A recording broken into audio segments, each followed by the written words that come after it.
امام مہدی جب آئیں گے، میرا مفتی صاحب سے سوال ہے، کیا سوچ کر بیعت کریں گے؟ معصوم امام سمجھ کر یا ہم جیسے؟ معصوم تو نہیں کہیں گے نا، مطلب معصوم تو کوئی نہیں ہے، معصوم تو انبیاء پہ عصمت ختم ہو گیا. تو پھر جب معصوم امام نہیں ہے تو پھر انتظار کس چیز کا؟ اگر ہم جیسے ہم ہی بنا لیں. نبی کے وعدے کا انتظار. دیکھیں دنیا میں جو پوری دنیا میں شرق و غرب میں اسلام پھیلائے گا، جو اس دنیا میں اسلام کے رنگ، اسلام دنیا کو اسلام کے رنگ سے بھرے گا، جو رسول خدا کی وصیت ہے، وہ اگر معصوم نہیں ہے تو یہ ہم 1200 سال سے کس چیز کا انتظار کر رہے ہیں؟ اللہ کے رسول کے وعدے کا. تو معصوم نہیں ہم تو پھر آپ کہہ رہے ہیں نا کہ بھئی وہ آپ معصوم نہیں ہوں گے. ہم جب ان کی بیعت کریں گے یا بیعت میں ہیں تو معصوم سمجھ کر بیعت کریں گے، کیونکہ جو اللہ کی طرف سے بھیجا جائے گا تو وہ معصوم ہوگا. اگر یہ دیکھیں نا، یہ اصل کانسیپٹ میں چیز نہیں آتی. میں نے آپ کے سامنے جو ہے پہلے آیت پڑھی کہ اطیعوا اللہ و اطیعوا الرسول و اولی الامر منکم. کلیئر کٹ بات ہے کہ اللہ کبھی کسی ایسے کی اطاعت کا حکم دے ہی نہیں سکتا جو آپ کو ظلم کا حکم کرنے کا بھی دے اور آپ کو اچھی بات بھی پتہ ہے. وَلَا تَرْكَنُوا إِلَى الَّذِينَ ظَلَمُوا فَتَمَسَّكُمُ النَّارُ وَمَا لَكُم مِّن دُونِ اللَّهِ مِنْ أَوْلِيَاءَ ثُمَّ لَا تُنصَرُونَ.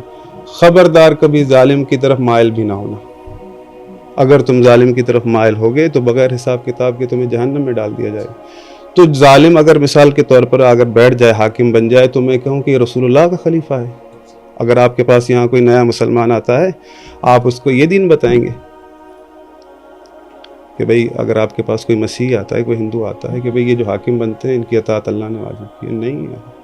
اگر امیر المومنین امام حسین کی جگہ ہوتے وہی عمل کرتے جو امام حسین نے کیا. اگر امام حسین امیر المومنین کی جگہ ہوتے تو وہی عمل کرتے جو امیر المومنین. میں قبلہ کی بات سے ایک بات سمجھا ہوں، جو میں تھوڑی سی بات کر لوں، وہ یہ ہے کہ ابو بکر، عمر، عثمان، یہ ان کی باتوں سے مجھے لگ رہا ہے کہ یہ ان کو بھی ظالموں کی فہرست میں شامل کر رہے ہیں. آپ میرے لیے گمان نہ کریں. آپ نے کہا کہ ظالم، میں یزید کی بات، انہوں نے کوئی پھر ان کی بات درست ہے نا. انہوں نے کہا کہ اگر ان سے پہلے والے سب جو ہے وہ متفق ہے، میں وہ ظالم نہیں ہے. بات کر رہا ہوں کہ امام حسین جو ہے شہید ہوئے ہیں، اس کے بعد حجاج بن یوسف، آپ کے پاس لکھا ہے کہ وہ ظالم تھا.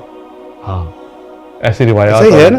نہیں کہہ رہا ہوں یہ پکی بات ہے. نہیں، میں اس امت کا ایسا ظالم ہے کہ اس سے بڑا ظالم کوئی امت لا ہی نہیں سکتا. یہ آپ کی دلیل نہیں، آپ لفظوں کا روب جو ہے نا میرے اوپر پریشر ڈال رہے ہیں. میں سب باتیں سمجھتا ہوں. یہ آپ اس بات کو جو لائے ہیں یہ آپ نے بہت غلط کیا ہے.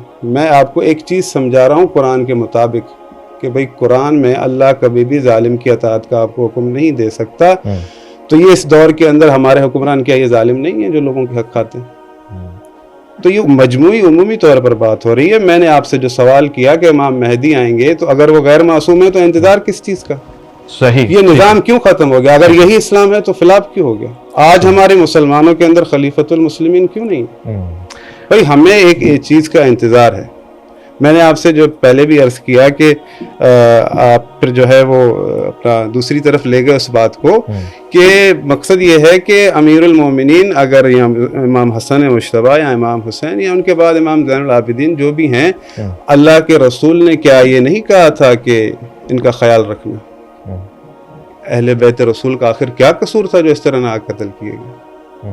امام حسین قتل کیے گئے، پھر اس کے بعد ہر امام کو زہر دیا گیا. اگر یہ اللہ کے شہید ہوئے، یعنی تو یہ تو ظلم ہے نا جو ناروا رویہ ہوا. اس پہ خلافت کا کیا وہ ہے پوائنٹ؟ یہ میں ذرا آخری میرے پاس منٹ. نہیں، یہی تو میں آپ کو سمجھانا چاہ رہا ہوں نا. دیکھیں آپ کو جو ہے ہمارے حق پر ہونے کی یہی سب سے بڑی دلیل ہے. جو آخری خلیفہ پوری دنیا میں بنے گا وہ جو ہے اہل بیت رسول سے آئے گا. رسول خدا نے اس کی وصیت بھی فرما دی.